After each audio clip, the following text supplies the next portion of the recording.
Welcome to a new edition of the Neon Jazz interview series with New York City-based jazz vocalist Ben Cassara.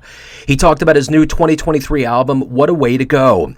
Born and raised in New York City, he began singing around the family piano and went on to perform in both church and high school choirs, which culminated in a televised performance at Carnegie Hall at the age of 16. He tried his hand at theater and after college performed in a number of Off-Off Broadway productions. However, music was his first love, and it didn't take him long to start working in piano bars all over the city and in the tri-state area. He's got a great story. Dig in. Joe, how you doing? I'm wonderful. How are you today? I'm good. The sun is shining, and it's a warm day here, so I'm happy. Yeah, me too. Yeah, we're in the same situation here in Kansas City. Where are you located exactly? I'm in Totowa, New Jersey. It's about 20 minutes outside of New York City. Okay, cool. Excellent. So, I always remember one time back in the late 90s, I remember waking up in a hotel in New Jersey and I could see Manhattan. And since I'm not from there, I was just blown away by how much was going on. And I still do remember the towers at that time, seeing it from that location. Yeah. So it's wild. It's great. Yeah, I remember whenever we take sometimes I'll take the bus in rather than drive because of the parking situation. And, I always get the view going in. And after the towers went down, we'd all be on the bus and we were passing that area and everybody just got quiet for a good year. It was just so surreal. Of course. I was in the back of a water taxi in Venice, Italy the morning of 9/11. Oh, wow. Yeah, so I was backpacking. I was in my 20s, just living it up. I'd flown into Paris on the 4th of September, backpacked, finally got there, and some guy in the back of the water taxi starts shooting his arms in the air, saying, "Nuevo York," kind of looking at me like, well, I know you're American. Why the hell are you so relaxed and smiling and doing this? I had no idea. I got back to the hotel room. I literally did not see the plane go into the side of the building till I got back home in America on the 17th. They didn't show anything but a really bad Jennifer Lopez film twice on the way home. But I will tell you, one of the most magnanimous things along the lines of what you're talking about, when we landed in St. Louis, flags everywhere, New World, and from the back of the airplane, when we landed and started coming in, applause started all the way in the back and made their way in a wave all the way to the front. All of us were just cheering that we were back on American soil. Wow. It was wild. Yeah. I did think it was going to change the world in so many good ways for about 4 or 5 months because New York City was a different town. People were saying hello, thank you, excuse me, hugging in the streets. It was great for a while. And I said, well, because I always say something good has to come from something bad. I believe that. And I really thought, wow, this is, it took this, but it's great. People are understanding how to be people again. And it didn't last too long. So, unfortunately. Well, and I think that's the thing that I want to start off with. First and foremost, it's great to meet you, and I'm looking forward to getting into the new album. But I think something along, you bet, and I think something along kind of the gravity of what we went through with 9/11 to a certain degree, but was obviously global and more long-lasting, was COVID. And I'm curious as a musician how you survived that time period and how it's changed the way that you live your life and conduct business as a musician now.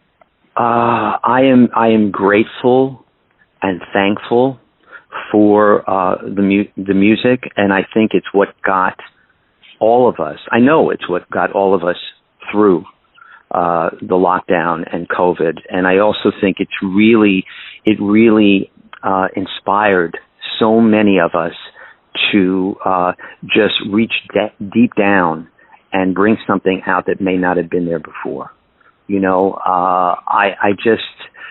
I continue to see more performances by different people, and they all mention that I wrote this, I composed this, I did these lyrics during the lockdown.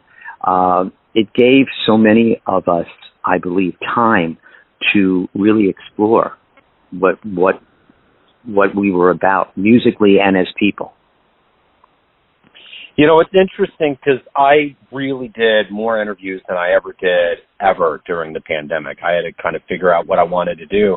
And I kept thinking about that the whole time. You know, what's going to be created? Musicians were pontificating on that. Everybody was theorizing on the fact that this was a very artistic time, a cauldron of creativity. And now for me, on this side of the mic, after hearing all the stories, and especially New Yorkers were going through a darkness that I don't think the rest of the world was, because everybody was stacked in all of these apartments together. You couldn't get out like you could in other rural places, or even in Kansas City, for instance. But I think that's the thing that's so great about this. And you have a new album. Hopefully we're officially entering a post-pandemic time. So what a way to go has to feel really good now at this particular time in our human history. Listen, we've all, I think we've grown. I think we've learned. I do think, I'm not saying the world is perfect. It is far from it. But I think we as individuals can deal with whatever's thrown to us because we've gotten through this. You know, I really do. Yeah, and it's interesting you say that because I have teenagers now. You know, they were young teenagers when this started, and I kept wondering what the silver linings were going to be for the younger generations. And I think there's definitely a level of resiliency and hopefully understanding when things don't happen. I remember about a week before all of this happened in 2020, I was getting my son into hockey, and we were watching a game, and a guy collapsed in St. Louis, and they canceled the game after a period. And I remember I came out and I told my wife, I said, they just canceled the hockey game. I just couldn't believe it happened, you know. Yeah. And of course we went on to cancel everything for years, you know. And it's a part of that thing where humans. It's what's that, 90 days, it's a habit. You know, we get groomed into these things, you know, and there you go. I think that, but I think jazz musicians especially are always thrown into the unknown and always make whatever they're given sound good. It's almost as though you were the artist made for that time. Yeah, it's so true. I agree with that totally. It is amazing what came out of it. For everybody, and even especially in New York, people were playing in the streets, and just doing the live streams. I mean, the first live stream I did, I had really no clue what I was doing, and I raised money, and it was just. We had to be creative. We've had to have our outlet, and we figured out a way.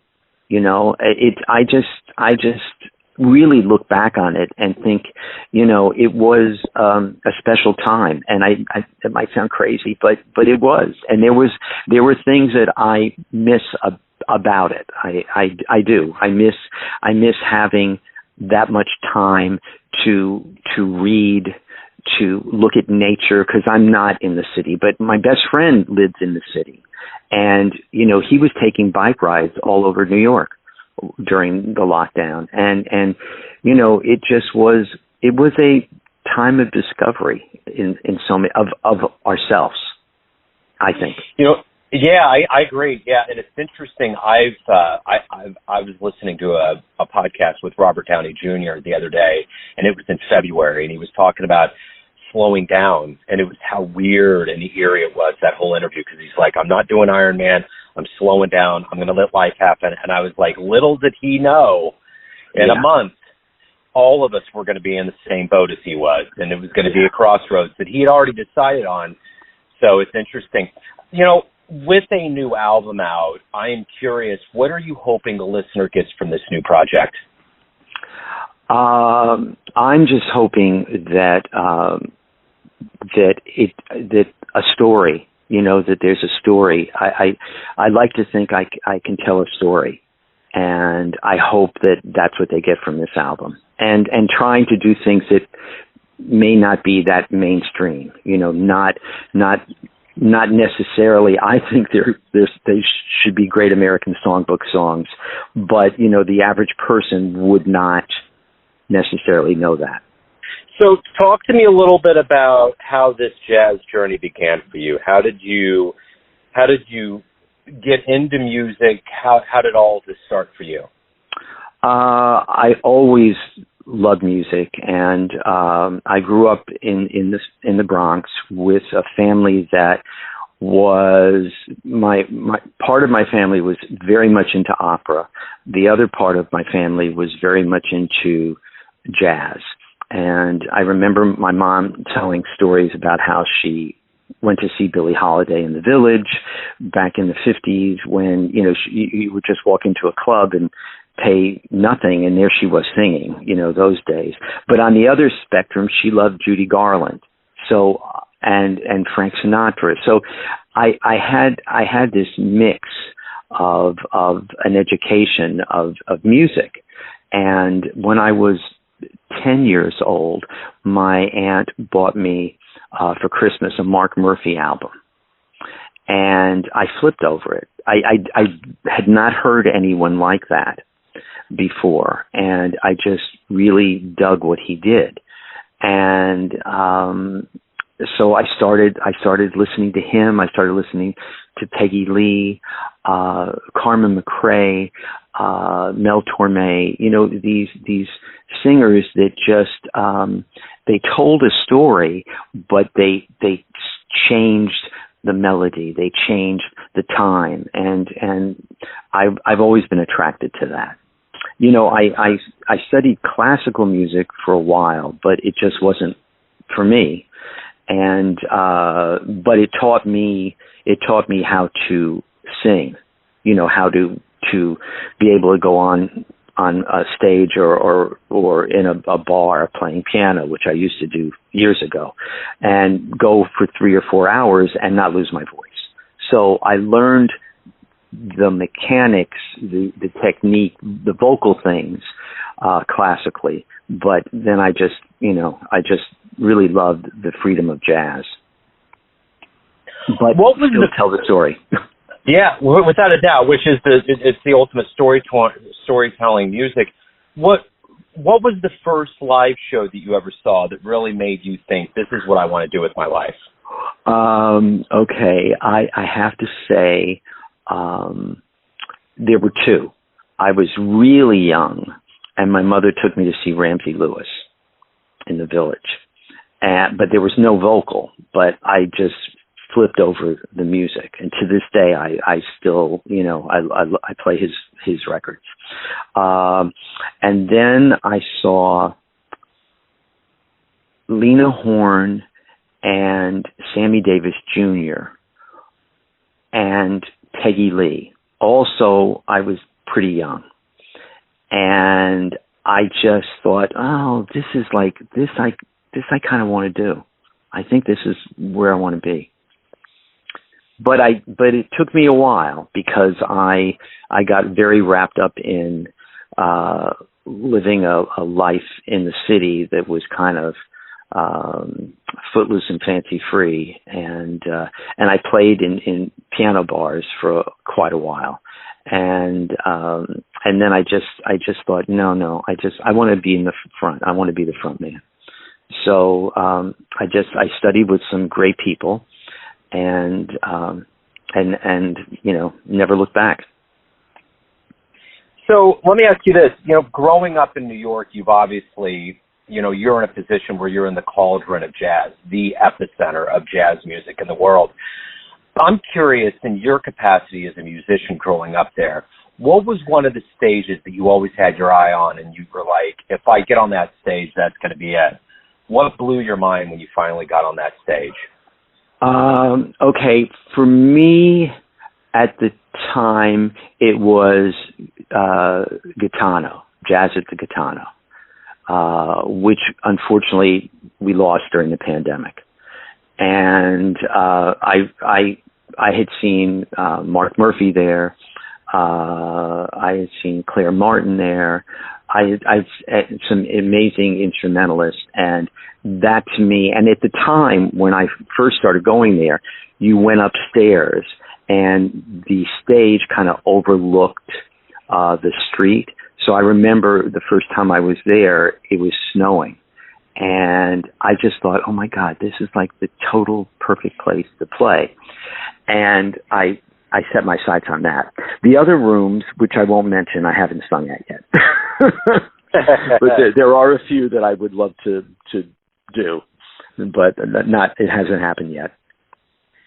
So, of all of the facets that go into being a professional musician, you got live performance, you got recording, you got, educating. There's all of these promotion, all of these things that go into it.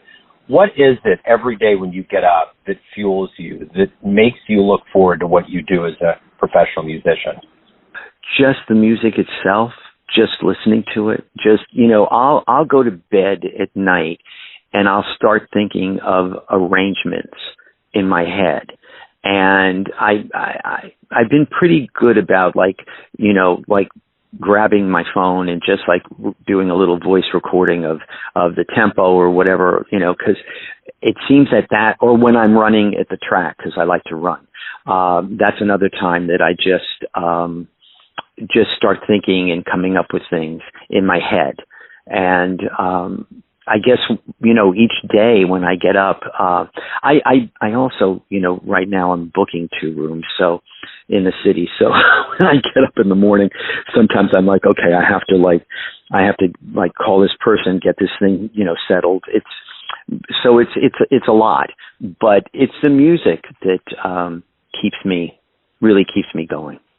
So let's say you come to Kansas City and you're performing a show. You have to really come up with a description of the show, what you're going to do during the show. How is the feeling of your show? How would you sell a show at one of our venues here in Kansas City?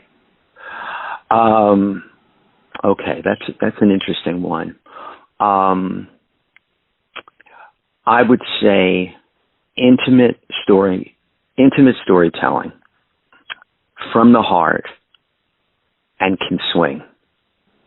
And I always preface this with, if you could do it in a tweet. I didn't say that. That's exactly what you did. So it's perfect. Absolutely okay. Perfect. So if you could go and see a dream show in the annals, the history of jazz, any era, Jazz DeLorean pulls up when we get off the phone. You get in. What digits are you punching? Where are you going? Who are you seeing? I would go probably to the late 50s. And I would want to see Sarah Vaughan, Clark Terry, Billie Holiday, Bill Evans, people like that. That would be my dream. So in a very simple way, why do you love jazz? The freedom, the fact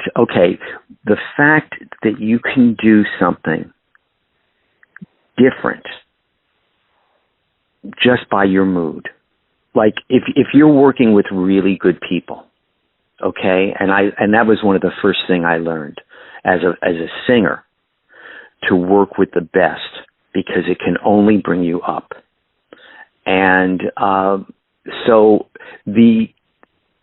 it's just the idea that you're exploring.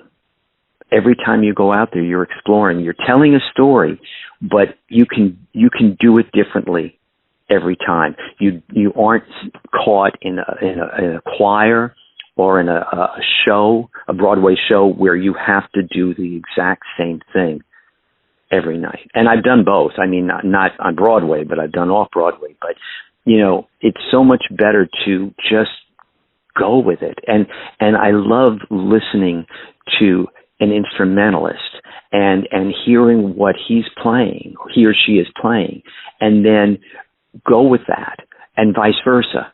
I used to test people when I work with them, like at a rehearsal. I would come up with some really foul phrase in the lyrics instead of the lyrics, and if they just were playing straight faced, I knew they weren't listening. And if they cracked up or gave me a look, I thought, this is right, because they're listening. And we have to listen to each other and then just go with it.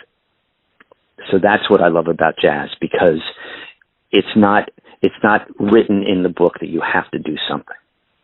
So everyone out there has a perception of you, an idea of who they think you are, your family, your friends, your fans, but ultimately you live your life. What's your perception of you? Who do you think you are? I think I'm, I think I'm a good person, with a lot of empathy and patience. And, I think I'm a satisfied man because I'm very lucky to do what I love and be able to do that. Perfect. Hey, man, this has been wonderful. Before we get out of the proverbial door here, Ben, can you let everybody know the best place to pick up the album, know about any live shows, anything related to your world? Where can they go? Okay, if they go on my website, they can order the album. They can also get it on any of the platforms. It's on Spotify, it's on Apple, and it's on iTunes. And I have a couple things lined up. I'll be doing the North Square Jazz Brunch this Sunday in Greenwich Village. And I will be at Pangea with a CD release on June 7th, and which I have Harry Allen on, which is exciting because he's on the CD. And I will be doing First Name Basis, which is up in Hastings-on-Hudson in, I'm trying to think of this. I should have it in front of me, in May. But it'll all be up on the site. Beautiful. Hey, man, this has been wonderful. Thank you for opening up, Ben. I really appreciate it. Best of luck with the album and everything as we move forward. Thank you so much. And I hope to get out to you guys. Thank you. Thanks for listening and tuning into another Neon Jazz interview. We give you a bit of insight into the finest players and minds in New York City, Kansas City, and spots all over the world, giving fans all that jazz. And thanks to Ben for his time, energy, and cool. If you want to hear more interviews, you can find Neon Jazz interviews on either Apple Podcasts or Spotify. You can subscribe to us at YouTube. And for everything Neon Jazz, go to the neonjazz.blogspot.com. Until next time, enjoy the jazz, my friends. The party upstairs.